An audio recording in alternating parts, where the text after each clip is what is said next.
UMass gave me the opportunity to individualize my education, initially in the form of the bachelor's degree with individual concentration, BDIC program. And now I decided to come back here because I knew the School of Public Health here, and I knew some of the grants they were working on and some of the professors, and was introduced to Professor Evans. I knew that I could continue that individualized, multidisciplinary approach that I so enjoyed from my undergrad.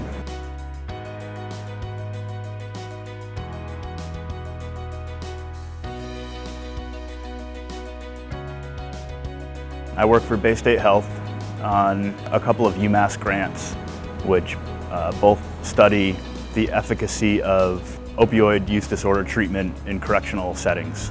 In Massachusetts now, by law, county jails have to provide medication treatment to people with opioid use disorder. This study is looking to see how well that's working, essentially, because in America, that's like a pretty novel idea to actually treat addiction in jails. You know, it probably shouldn't be a novel idea, but it is.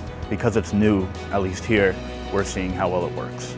The people we're studying are receiving medication treatment in the form of methadone or Suboxone, and they're combining those medications with your classic group sessions and 12-step philosophy. It's effective. I was not a school person until rather recently. Like, I graduated high school with like a 1-point-something GPA, and then I had my own addiction problems, and finally in the summer of 2013 I got abstinent, clean, into recovery, whatever you want to call it. And I was working a landscaping job, and a professor at the local community college who I was in touch with sort of said, "Why don't you try school again?" And I did. I started taking a couple classes at the local community college on the Cape, eventually graduated.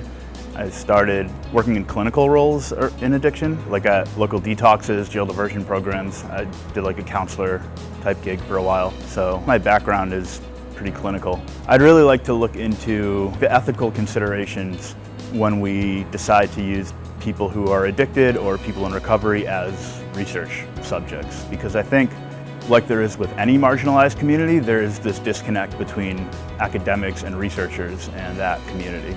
When I was a clinician, I think that I saw, well, I'm sure of it, I saw a lot more people in recovery having clinical jobs in the addiction field. And now that I'm in research, as far as I know, people might just not be as out about it, but there are not anywhere near as many people in recovery who are doing research on people in recovery or people who are addicted. And so I think that needs to change first and foremost. I think we need a lot more people in recovery in PhD programs designing this sort of research.